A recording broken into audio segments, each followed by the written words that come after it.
já estavam amargurados, aborrecidos uns com os outros, porque estavam discutindo sobre quem seria o melhor. Já estavam entristecidos porque Jesus iria ser retirado deles. E estavam vendo as trevas descendo, o dia acabando, a noite chegando. A perseguição ferrenha, no limite. E Jesus quieto, e ainda caminhando para aquilo, como se fosse querendo aquilo.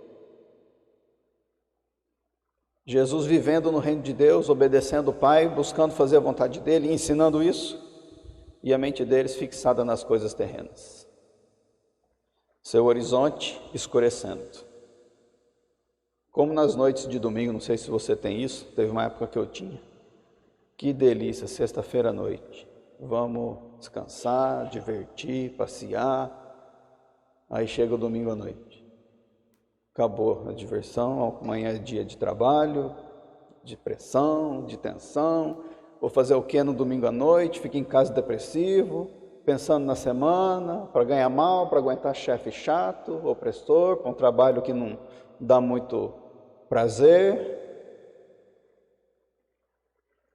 Talvez era similar à situação deles. Eles estavam num domingo à noite. Jesus, e agora? Para onde que nós vamos? A gente vai voltar para outra vida que a gente tinha?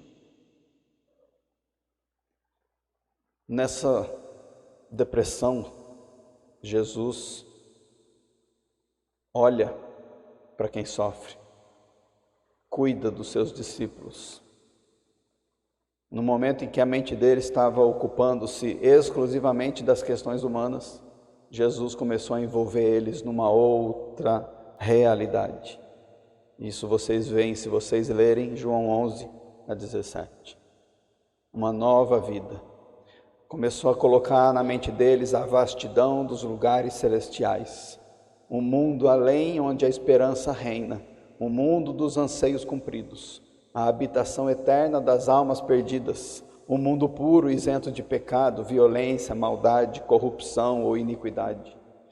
Começou a consolar eles com o mistério da vida eterna e da eternidade. Começou a mostrar para eles que a vida verdadeira é outra, é em outro lugar, é de outra forma. Tirou o véu dos seus olhos. Por um momento, eles começaram a enxergar algo que eles não estavam vendo. E eles puderam ver para onde que eles estavam indo. Jesus exibiu diante dos seus olhos uma resplandecente glória, um panorama brilhante de uma fulgurante, radiante vida nova. Jesus começou a mostrar para eles tudo o que ia acontecer depois, o lugar que eles iriam. E o texto bíblico não deve mostrar tudo o que Jesus falou, apesar de ser do capítulo 11 ao 17. Como se ele dissesse, é para lá que eu vou, e vocês também vão onde eu estou indo, mas não por enquanto. Porque eu sou o caminho para lá, eu sou a vida daquele lugar, e a verdade daquele lugar está contida na minha pessoa. Mas o mistério da vida é muito maior do que aquele lugar, porque vocês não vão estar somente naquele lugar. Vocês irão participar da minha vida naquele lugar. É uma vida nova e não um lugar novo. Vocês serão transformados e compartilharão da minha vida. Naquele momento, a melancolia da vida terrena, do desespero, da morte, resplandeceu neles uma grande luz. A mente deles foi atraída por Jesus para essa visão gloriosa e as trevas se dissiparam. Na mente deles, de cada um deles, houve iluminação espiritual. O véu caiu, as escamas caíram. Eles se tornaram capazes de ter uma perspectiva mais realista das coisas, do que é a vida, do que é a morte, do que é o terreno e do que é celestial, e das relações próprias de cada um desses modos de existência. Eles compreenderam que Deus realmente faz bem em todas as coisas, e lembraram do que Jesus havia dito um pouquinho antes, em João 12:24. Digo-lhes a verdade que, se o grão de trigo não cair na terra e não morrer, continuará ele só, mas se morrer, dará muito fruto. É mesmo, Jesus falou sobre isso agora há pouco. enquanto a gente estava se preparando para a festa. Compreenderam como a dor conduz à saúde, como o desespero frutifica na esperança, como os sofrimentos físicos e até a morte florescem na forma de bem-estar espiritual e vida interminável. Viram a maneira como a vida terrena de aparente fracasso e desilusão pode resultar no final na glória de um mundo celestial e distante. Eles foram iluminados pela revelação no caminho das trevas. Aí você lembra do Salmo 23, que o Senhor é o meu pastor, nada me faltará, que mesmo estando eu no vale da sombra da morte, a iluminação chega. A tua vara e o seu cajado me consolam. Eles beberam de Cristo na mesa do Senhor, na ceia. Como diz o Salmo, preparas uma mesa farta diante dos meus inimigos. Eles estavam bebendo de Jesus no caminhar para a cruz, fartamente. O desespero sumiu, as trevas se dissiparam e eles entraram no reino. Tiveram um vislumbre na mente e no coração, na sua alma nova, resplandecente, junto com a de Jesus. Jesus pegou cada um deles e trouxe cativo. Vem para cá que eu vou te mostrar o que Deus tem, o que Deus é e o que Ele está fazendo para vocês.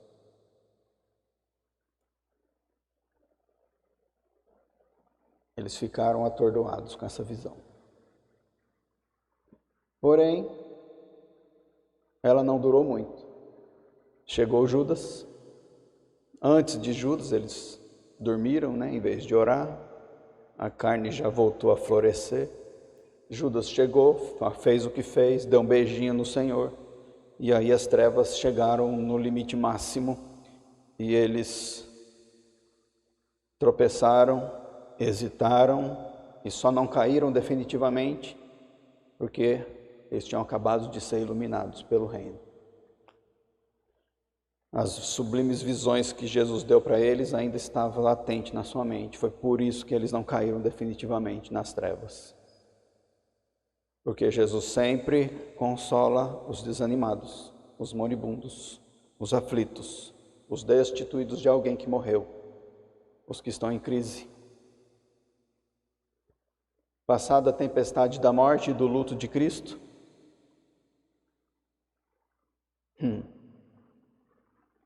tudo o que Jesus disse, que iluminou a sua alma, aconteceu. Aconteceu com eles. Enquanto eles estavam nas mais densas trevas do luto, orando, Jesus ressuscitou. Jesus apareceu para eles transformado, revestido de glória num corpo eterno. Jesus entrava e saía de lugares fechados sem abrir a porta. Comia com eles, falava do reino com eles. E aí isso ressuscitou de novo os discípulos para uma nova vida.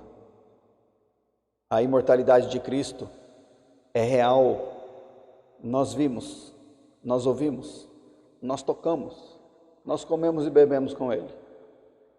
O cristianismo, ao contrário da manjedoura, onde Cristo nasceu lá, o cristianismo nasceu nesse berço de glória e de vitória, com Cristo ressuscitado e transformado.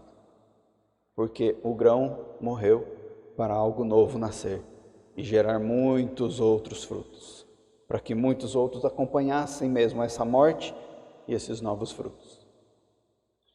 A esperança renasceu nos discípulos, sustentou-os e os fez triunfar. E o ciclo continua conosco. Nós nos entregamos como um grão que morre para termos a vitória, para que na nossa morte a vitória chegue levando frutos para quem está morto, para que ele também morra e também gere novos frutos. Isso tem acontecido há 2000 anos, por isso nós estamos aqui. Porque alguém teve a submissão, a ousadia, a coragem de se deixar tomar a própria cruz, se fazendo como um grão que é morto para que a vida do próximo pudesse ser feita sobre a vida dele. Nesse contexto, nós vamos entender esse trechozinho pequenininho que Jesus dá em João 14, 21, que nós vamos ler agora. Quem tem os meus mandamentos e lhes obedece, esse é o que me ama. Aquele que me ama será amado por meu Pai, e eu também o amarei e me revelarei a ele. Disse então Judas, não o Iscariotes: Senhor, mas por que te revelarás a nós e não ao mundo? Respondeu Jesus, se alguém me ama, guardará a minha palavra. Meu Pai o amará, nós viremos a ele e faremos nele morada. Aquele que não me ama, não guarda as minhas palavras. Estas palavras que vocês estão ouvindo não são minhas, são de meu Pai que me enviou. Tudo isso lhes tenho dito enquanto ainda estou com vocês. Mas o Conselheiro, o Espírito Santo, que o Pai enviará em meu nome, lhes ensinará todas as coisas e lhes fará lembrar tudo o que eu lhes disse.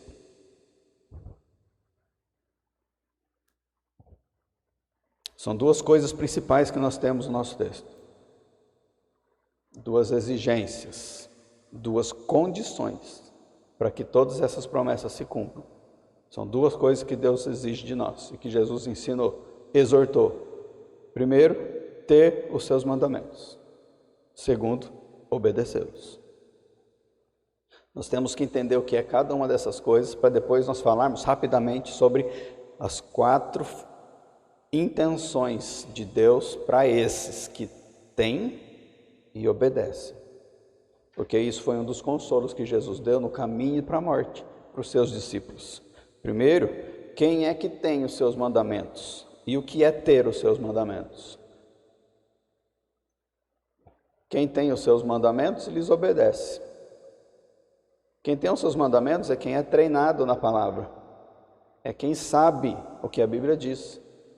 Você leu, ouviu, viu. Você tem conhecimento bíblico, teológico, doutrinário, dogmático. Você entende, é razão mesmo, você tem os mandamentos em você. O seu trabalho, você tem a informação que você precisa para executá-lo. Você tem o conhecimento. Deus deu mandamentos. Ele quer que você tenha os seus mandamentos. Você tem? Quantos são os mandamentos? Acho que não dá para contar, né? É a lei. A lei do Antigo e a lei do Novo Testamento. Você tem? É a primeira condição. Nós estamos conversando nas terças-feiras sobre alguns. É 1 hora de conversa. A gente não consegue falar tudo, mas a gente caminha para isso. Venha na terça. Se não vem na terça, participe de algum grupo de estudo sério. Pesquise na internet, esboços de sermões, veja vídeos no YouTube de pessoas sérias. Você tem que ter o mandamento em você. Isso é bem difícil para nós, porque nós gostamos de coisas humanas e não celestiais. E o mandamento, ele é a lei que nos confronta, mostrando-nos a impossibilidade da nossa obediência, porque nós não conseguimos obedecer. Nós fizemos uma visita na sexta-noite, que Deus trouxe alguns mandamentos para a gente obedecer. E só de falar já dá arrepio em mim. Imagina para quem ouve. Deus pega a palavra e fala, toma aqui a palavra, obedece. Como assim obedece? Honra pai e mãe. Do jeito dele, não do nosso. Você fala, como é que é esse jeito? Então não tem um mandamento. Dar a segunda face. Como que faz isso? Se não sabe, não tem um mandamento. Não adianta saber o versículo, entende? Você tem que entender o que ele está falando. Não resistam ao perverso. Como é que faz isso? Não sei. Então vai descobrir. Nossa vida é levada assim, eu confio em Deus.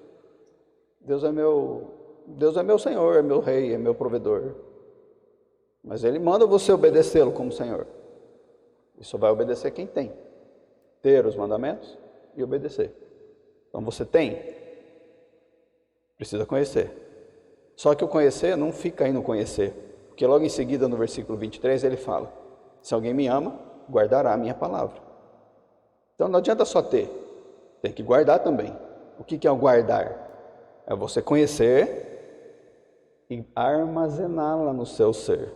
Não é você só conhecer para passar para frente. Você conhecer para aplicar na vida de alguém que não veio no culto. Olha só, isso daí é legal, entendi. Quem dera se tal pessoa estivesse aqui para ouvir. Isso aí não é guardar, é passar para frente. Você tem que guardar. Guardar é você meditar, ruminar. Ela está na sua mente para que a sua vida seja transformada por ela. É guardar mesmo. É você fazer ela moldar a sua vida. Deixar-se ser transformado por ela.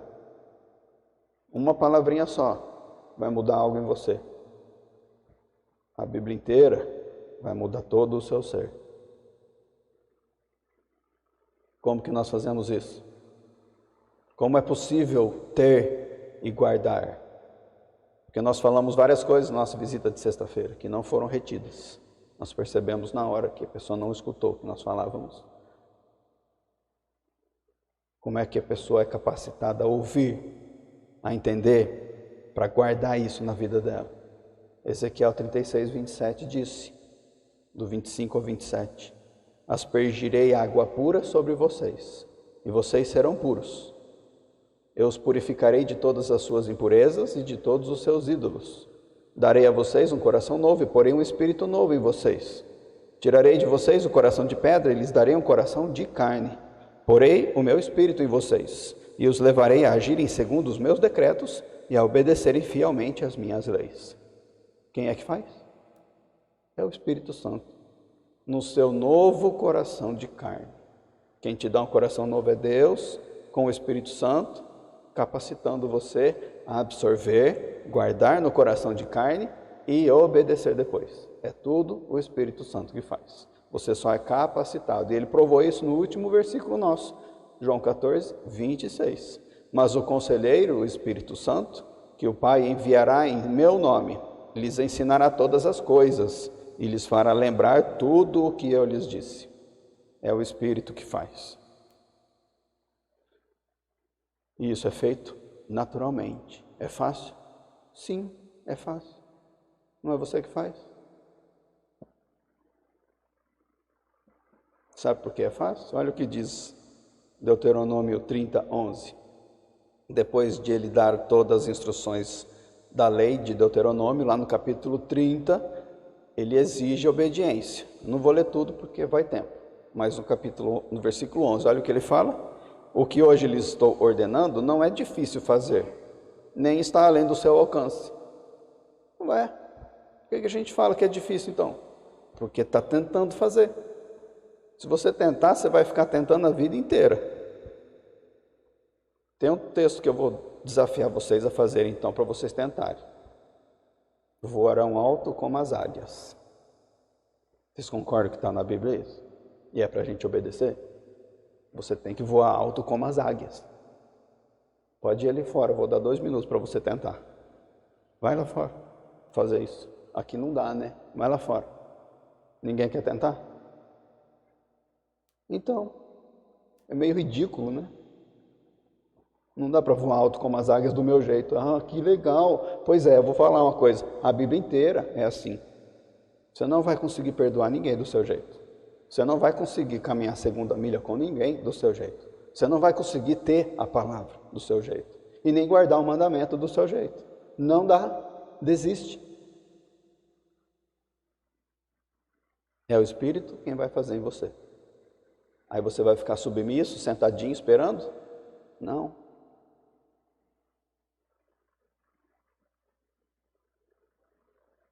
Semana passada nós vimos Filipenses 2. Olha o que diz o versículo 13 de novo. É Deus quem efetua em vocês tanto o querer quanto o realizar, de acordo com a boa vontade dele. Então, percebe que tem uma palavrinha ali só que não pertence a Deus? O querer. O Espírito faz tanto o querer quanto o realizar. O realizar é todo dele.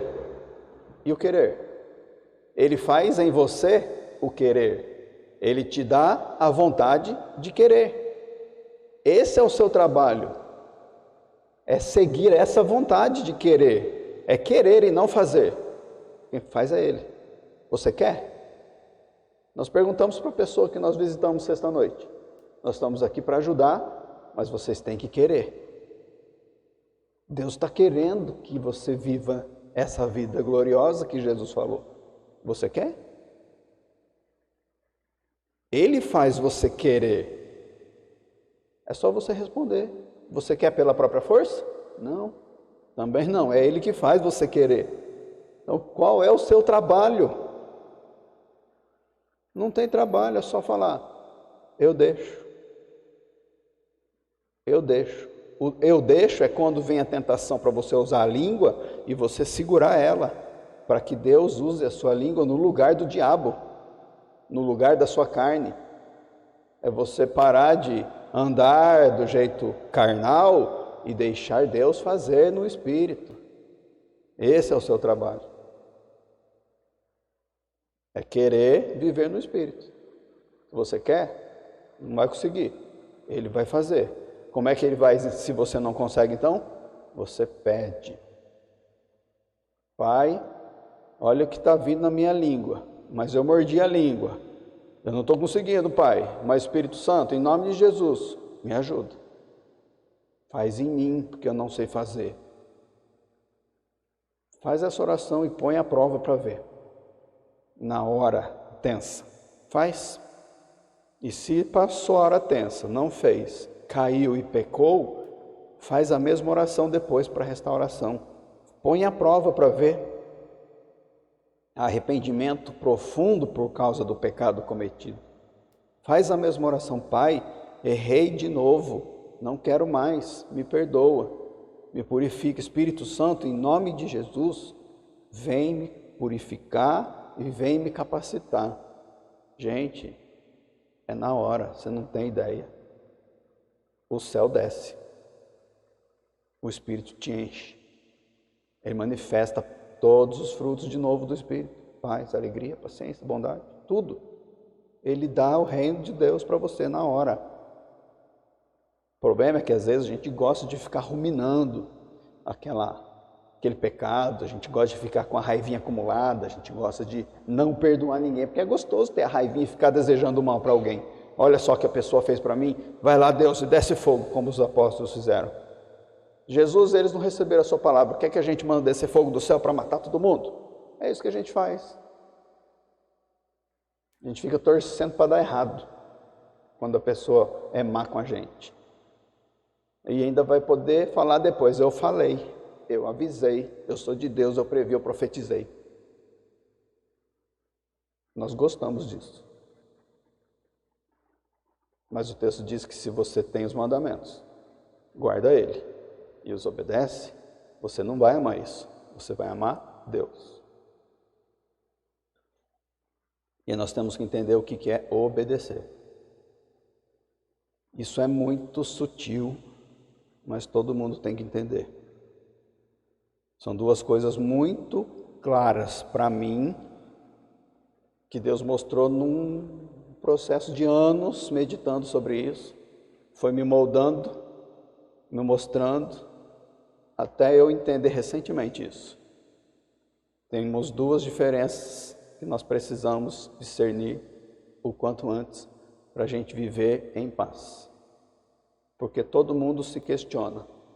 Por que eu não sirvo a Deus como os apóstolos, como os grandes heróis da fé, como os heróis da igreja, em que Deus fez na vida deles e por meio deles? Onde é que está o poder na minha vida? Por que é que eu estou sofrendo tanto assim? Por que é que eu tenho tanta dívida? Por que é que eu tenho tanta luta com relacionamentos? Por que é que eu estou doente? Por quê? E por que é que o Espírito, na unção que Ele diz que me dá, eu não percebo a vida do reino fluindo na minha? Todo mundo tem, todo mundo que gosta, que ama o Senhor e quer servir Ele, faz essa pergunta. Por que é que eu me limito tanto? Aí vem o diabo e fala, porque você não ora, porque você não jejua, porque você não conhece a Bíblia, porque você não está na igreja, porque você, a culpa é tua. Nós temos que entender o que é ter e guardar e o que é obedecer. Isso é muito, muito fácil e muito claro.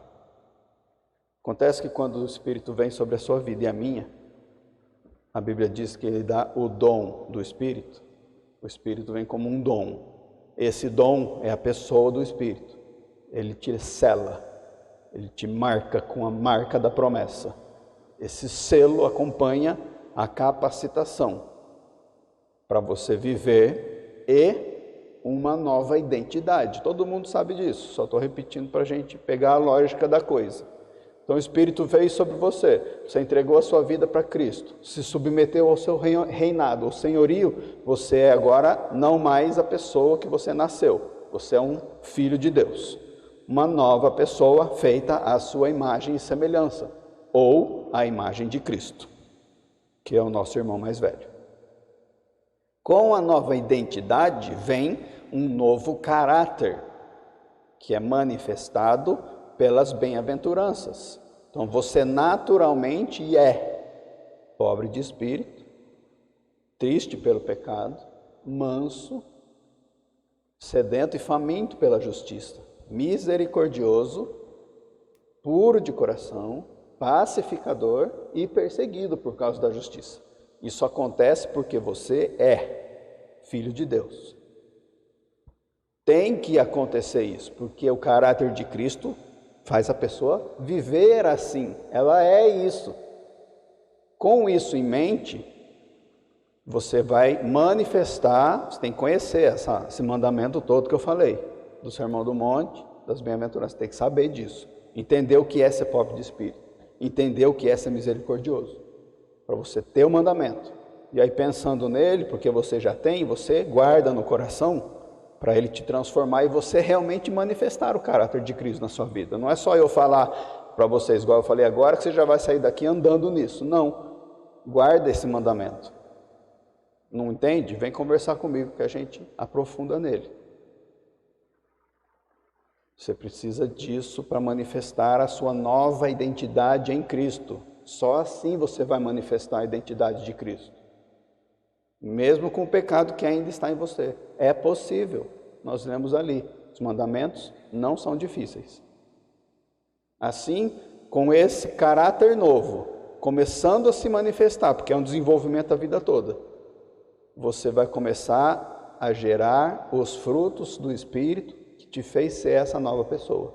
Porque o Espírito vem e ele não traz só a identidade. Ele traz os frutos junto.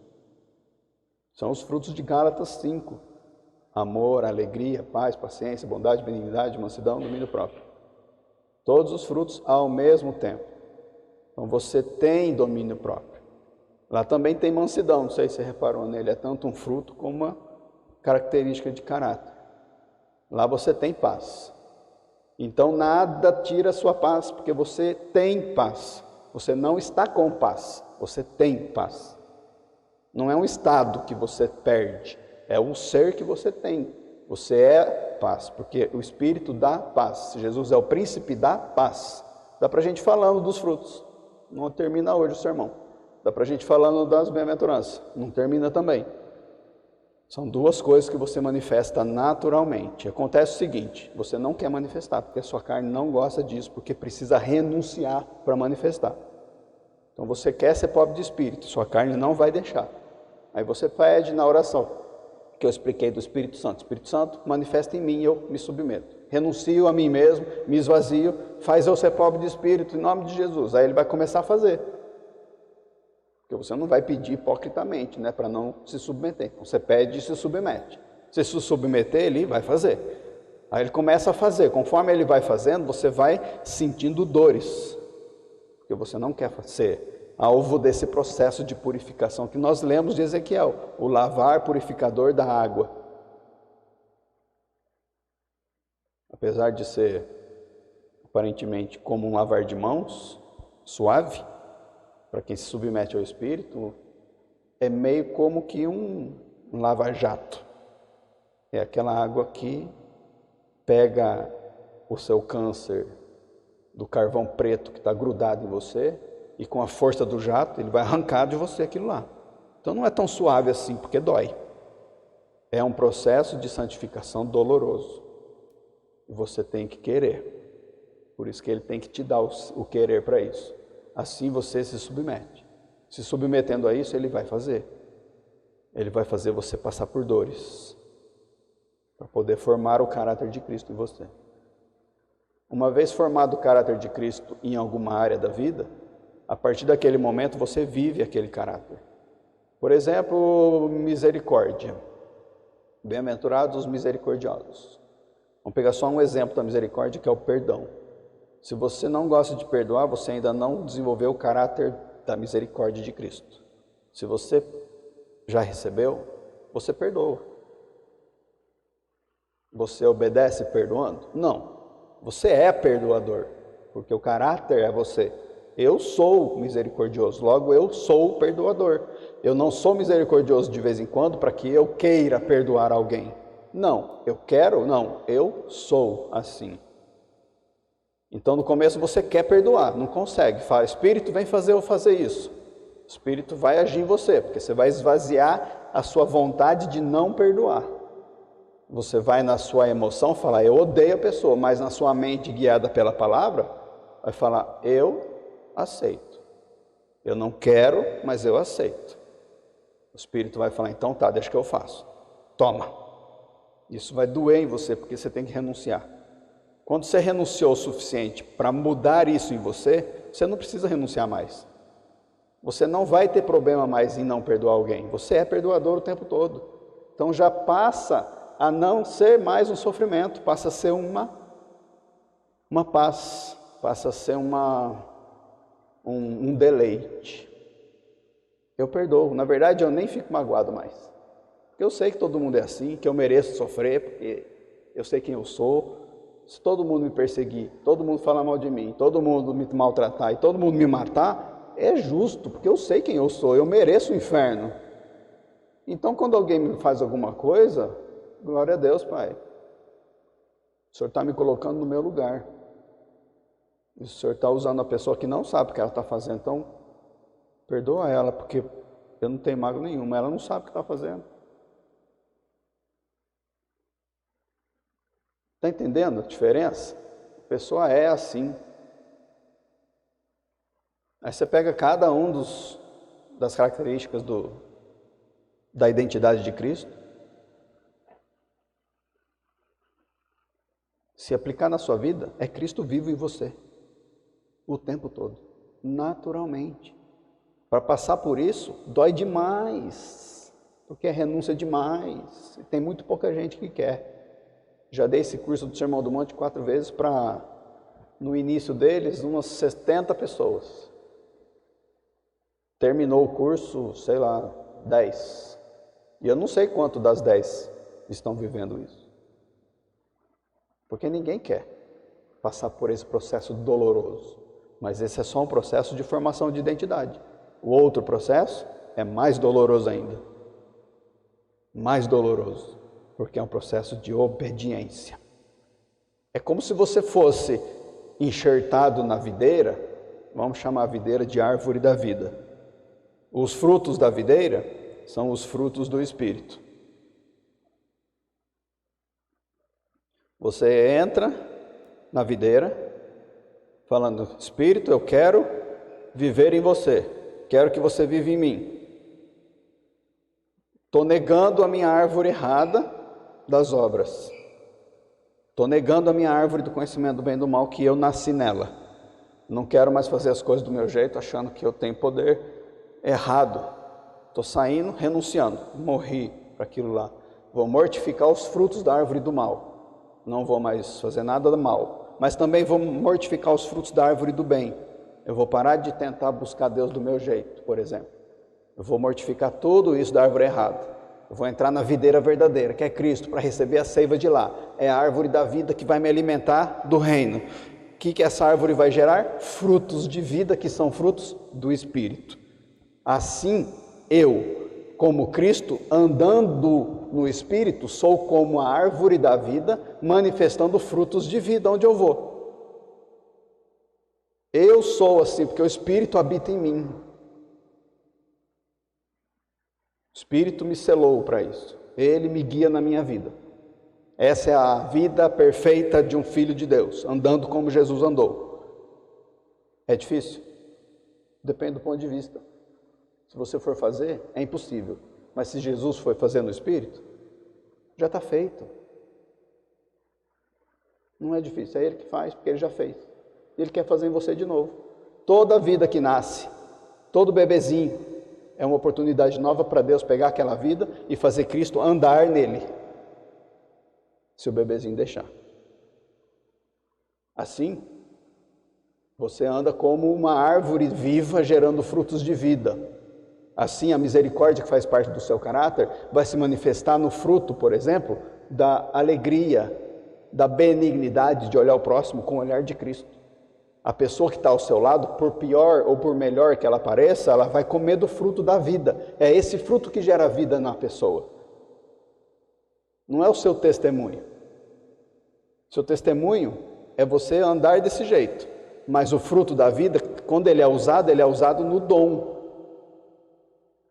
E o dom só é usado na obediência, que entra no outro lado agora. Vou ser bem simples e claro. Eu sou assim. Eu vivo assim. E o que é obedecer então? Não é viver assim, isso aqui é natural para mim, eu preciso obedecer. Quando que eu obedeço? Quando eu recebo uma missão. Para dar um exemplo, Moisés. Moisés, ele não era do Senhor. Ele encontrou o Senhor na sarça. Naquele momento, ele recebeu uma identidade nova. Ele negou, porque doeu. Deus falou, tira a sandália dos pés. Tá bom, eu renuncio à minha segurança. Sandálias significa segurança e proteção. Ele ficou nu diante do Senhor. Ele renunciou a si mesmo naquele momento e ele teve uma nova identidade. Na nova identidade, ele recebeu uma missão. A missão é tirar o meu povo da escravidão do Egito. O que ele fez? Não vou. Não quero.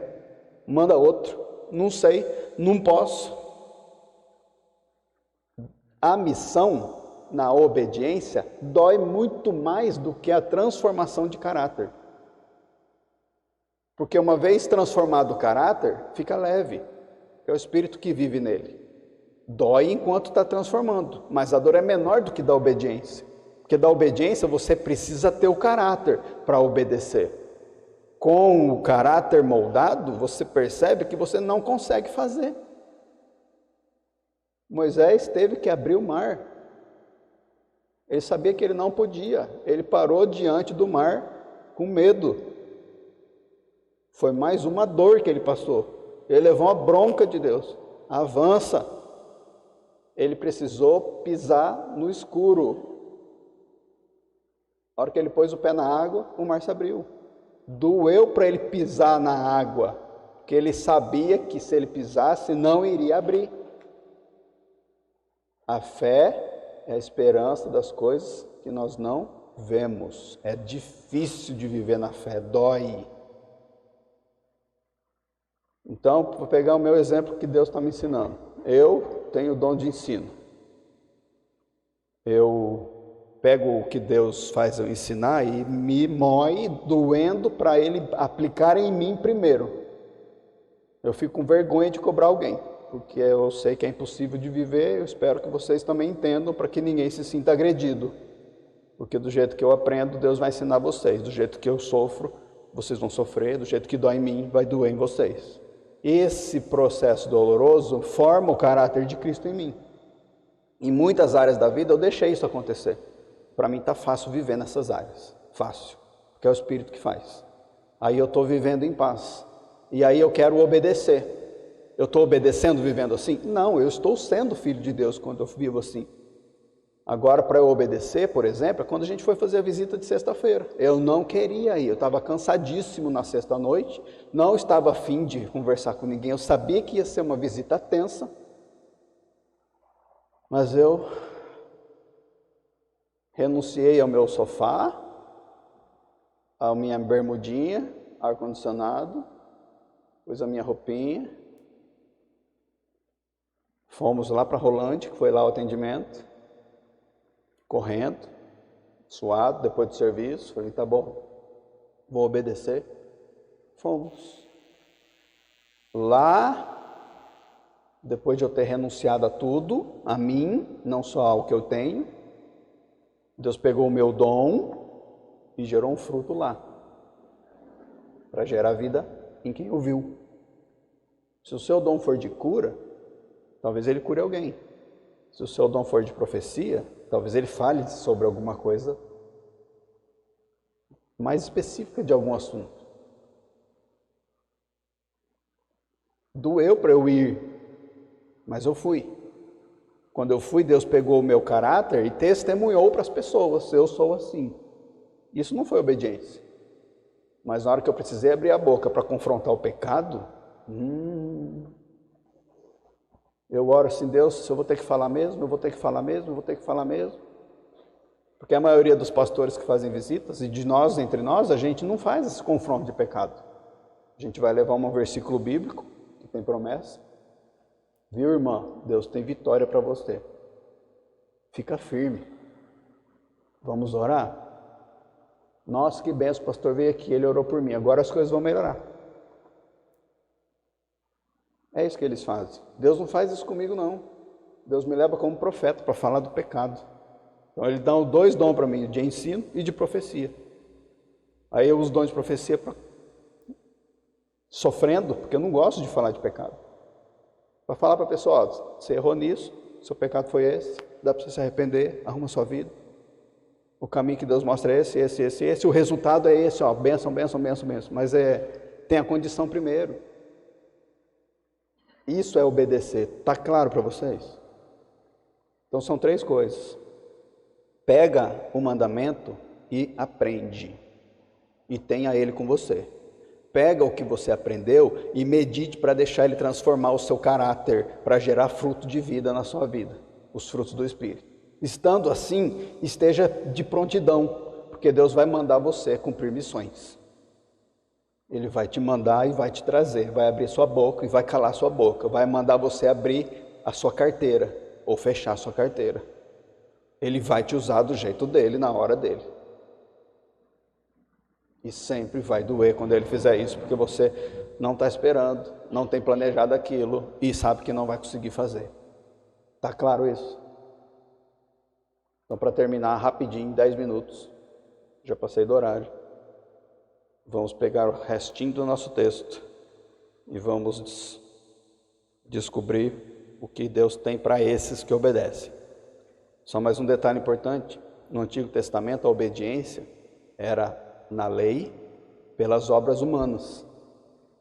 Então você tem que não matar, você tem que não invejar, você tem que cumprir as ordens religiosas de sacrifícios, etc. É na força do braço. Você ama a Deus, então eu vou fazer isso que Ele mandou. No Novo Testamento não é mais na lei, é na graça. E a graça não te permite mais obedecer no braço, tem que ser no Espírito. Por isso que precisa ter o caráter desenvolvido e estar de prontidão para receber missão. Estando assim no Novo Testamento, primeira coisa que Deus faz no versículo 21, vamos ler de novo, João 14, quem tem os meus mandamentos e lhes obedece, esse é o que me ama. Então você mostra que ama a Deus, tendo os mandamentos. Aquele que me ama será amado por meu Pai. Olha só a promessa. E eu também o amarei. É a primeira promessa. Você tem os mandamentos? Guarda os mandamentos? Deus vai te amar. O Pai e o Filho amam quem se importa com os mandamentos. Quem tem e medita para ser transformado neles. 1 João 4,10, nisto consiste o amor. Não em que nós tenhamos amado a Deus, mas em que Ele nos amou e enviou seu Filho como propiciação pelos nossos pecados. Então o amor que nós mostramos para Deus não é nosso. Ele nos amou primeiro e nos deu o amor dele para devolver em forma de obediência. Então é tudo dele. E ele não faz só isso. Jesus amou os apóstolos. Ele nasceu na época deles, nasceu para nós. Deus amou o mundo de tal maneira que deu o seu Filho. João 3,16. Mas ele não fica só no amor. Olha o que diz ali no 21, no finalzinho. Eu também o amarei e me revelarei a ele.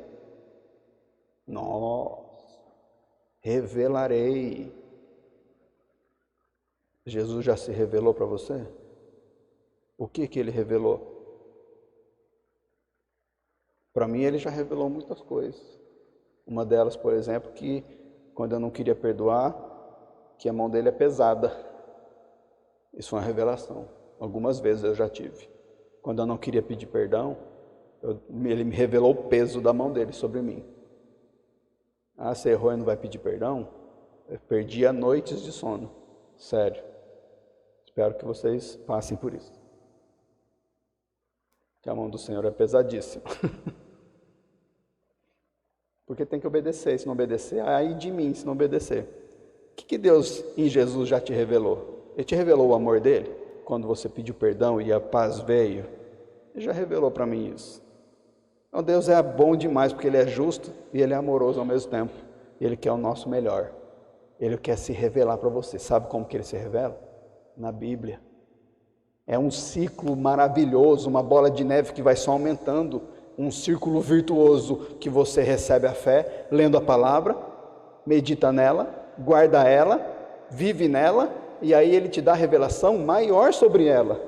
E a revelação vai aumentando a cada vez, aumentando e aumentando e aumentando, e a cada vez você vai sendo mais transformado para ser mais obediente, para receber mais revelação. Sabe qual é o limite da revelação? Infinito, porque Deus é infinito. E é isso que Deus quer fazer com quem obedece. Mas Ele não para por aí. Olha como Deus é lindo. No 23, respondeu Jesus: se alguém me ama, guardará a minha palavra. Meu Pai o amará, nós viremos a Ele. Gente, Deus virá a Ele. Deus virá na sua direção. Ele vai vir te buscar. Não para ir para o céu. Ele vem na sua direção. Ele te busca agora. Está entendendo o que eu estou falando?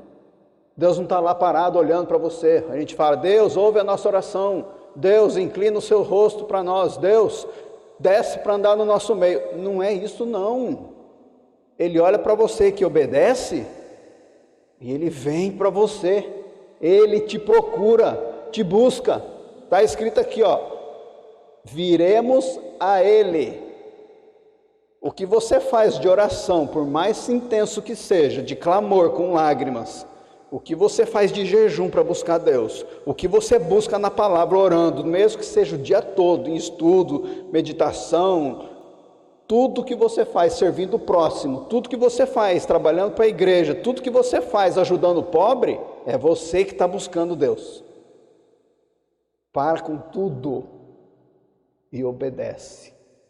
Deus buscar, Deus vai te buscar. Deus busca esses. Vou ler de novo. Aquele que me ama, não.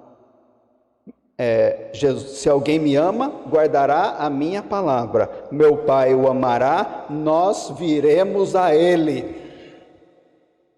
Seu trabalho não é buscar Deus, não. Seu trabalho é obedecer. Para isso você busca Deus. Aí Ele vem e fala: esse aí está me buscando. Jesus chamou os apóstolos. Foi Ele que foi atrás. Jesus chamou Moisés. Jesus chamou Davi. Jesus chamou Daniel. Posso ir falando. Ninguém foi atrás de Deus. Ele foi atrás de cada um. Ele buscou. Ele buscou você já. Ele está buscando ainda.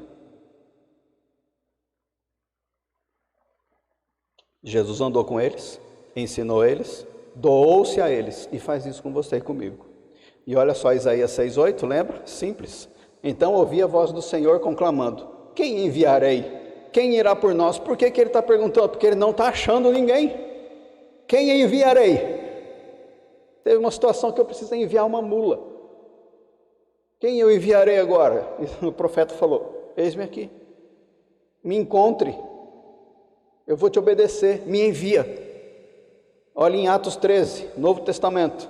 Depois de rejeitar Saul, levantou-se Davi como rei.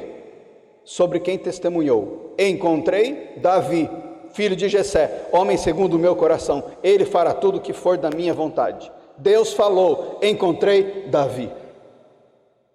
Ele busca, a palavra está dizendo lá no Sermão do Monte: todo que busca, encontra, todo que pede, recebe, todo que bate, a porta será aberta. Aqui não, aqui é Deus busca.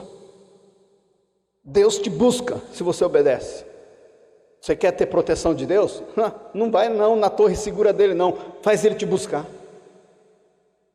Deus buscou o povo dele escravo no Egito, e eles não foram mais escravos, viraram a maior nação da terra, venceram todos os inimigos, porque Deus buscou eles.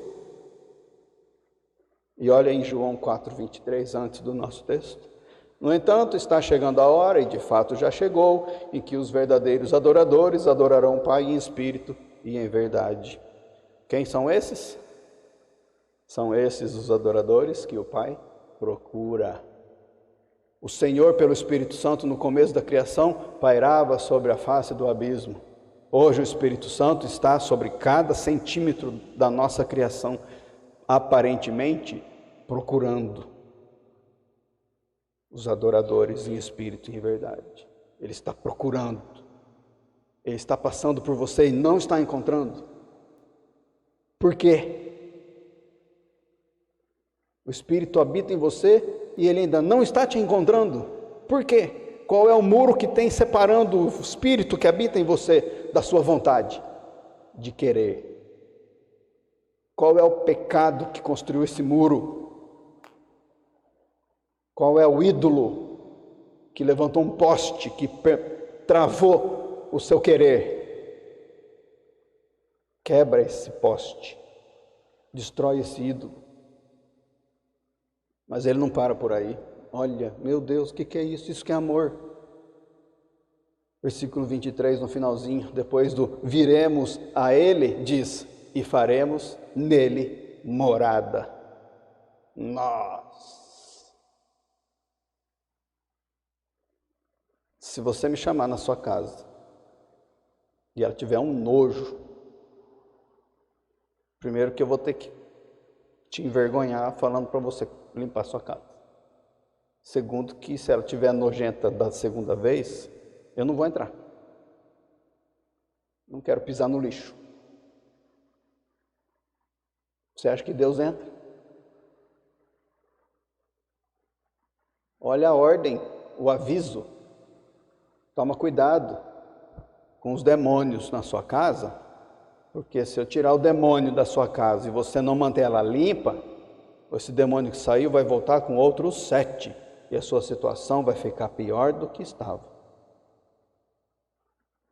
Ele quer não só te buscar, ele quer morar em você. João Batista disse: preparem o caminho para o Senhor, façam veredas retas para Ele. É assim, o rei está chegando, ele vai entrar na multidão, ele vai ter que ficar desviando de todo mundo? Não, multidão, abra um corredor para o Senhor passar, ele é o rei, todo mundo se prostra agora aí do lado, porque ele vai passar no meio. Essa é a ideia. A sua casa tem que ser um caminho reto para o Senhor. Os afegãos estavam fugindo das suas casas porque virou caos lá dentro. Estavam morrendo pendurados em aviões.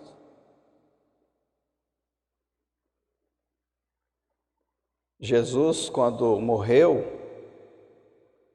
fez o Espírito sair do templo construído. O véu rasgou-se ao meio.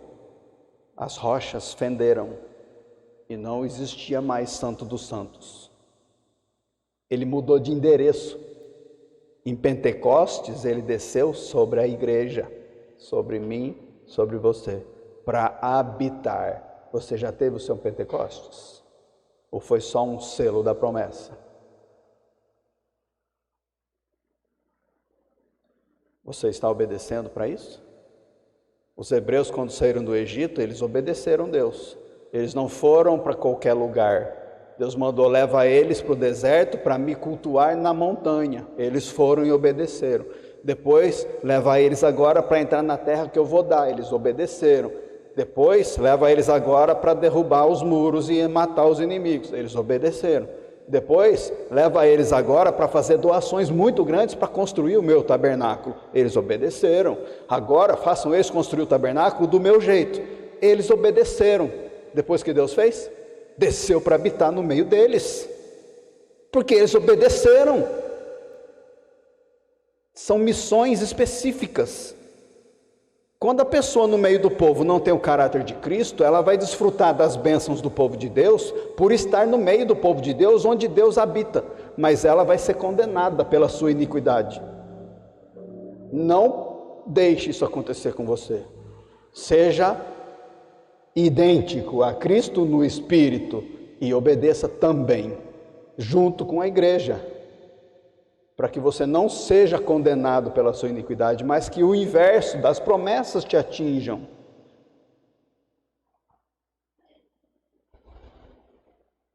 Para que no fim, ou agora, a partir de hoje, quem sabe, agora vivo não mais eu, Cristo viva em mim. Percebeu? É um caráter que obedece. Quando você tem um caráter e busca ele, mesmo que seja devagarinho para desenvolver, e obedece, mesmo que seja pouquinho, olha o que Deus faz. Ele te ama, se revela a você, Ele te busca e Ele faz morada em você. Vamos ficar de pé para orar. Pai maravilhoso, em nome de Jesus, Senhor, que maravilha, um textinho tão curtinho, 2, 3 versículos, Senhor, e o Senhor tem tanta coisa para nos revelar ainda. Que graça maravilhosa nós recebemos, Pai. Nós queremos essa vida, Senhor. Olha para quem está orando junto comigo, Senhor, em nome de Jesus. Olha para o seu coração e veja se a pessoa de verdade está recebendo do Senhor o querer, porque daí o Senhor vai realizar. Que nós possamos mais uma vez agora diante de Ti, da Tua grandeza, santidade, poder e majestade, nos prostrarmos aos Seus pés, confessando que nós temos feito do jeito errado, que nós estamos ainda vivendo no Antigo Testamento, tentando trabalhar para Ti, mas não queremos mais ser como Marta, vamos ser como Maria, Senhor, estar a Seus pés. E pedimos para o Espírito Santo, em nome de Jesus, derruba esses altares, quebra essas muralhas no nosso coração, derruba essas estátuas que nós criamos de bronze, em nome de Jesus. Não queremos ter postes idólatras na nossa vida. Espírito Santo, tira isso de nós, muda o nosso amor, muda a nossa dedicação, muda o nosso tempo, muda a nossa disciplina, muda a nossa prioridade para colocar o Senhor acima de tudo e de todos. O Senhor é em primeiro lugar. Nós queremos te mostrar que nós te amamos, Senhor, vivendo nos frutos e nas bem-aventuranças do seu caráter. Nós queremos provar que nós te amamos, Senhor, obedecendo ao que o Senhor nos mandar fazer. Somos teus.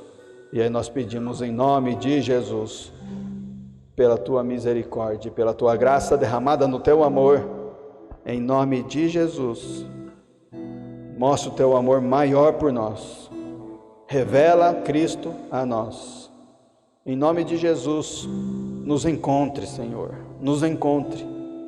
Sei que o Senhor está procurando, não demora em nos encontrar, Senhor, em nome de Jesus, e vem fazer morada, porque é assim que a morada é feita, Pai. Tudo passa, as trevas se dissipam, o céu desce, o recurso chega, a cura chega, a esperança se renova, a fé é multiplicada e os dons começam a se proliferar, Senhor, de forma maravilhosa, para que a gente seja capaz de te obedecer na intensidade máxima da plenitude de Cristo. É assim que nós oramos, Pai, crendo que não é só palavras jogadas ao vento, mas que o Senhor quer que a gente queira e vai fazer a gente fazer, em nome de Jesus. Amém? Se alguém precisar de oração, nós vamos ficar aqui, é só conversar, orar. Se precisar de oração para isso também, nós oramos de novo, tá bom? Vamos embora? Espero e peço e abençoo vocês com o caráter de Cristo, com a unção do Espírito e com toda a dedicação e oferta do Pai, para que vocês possam viver nessa plenitude já hoje e para sempre. Amém.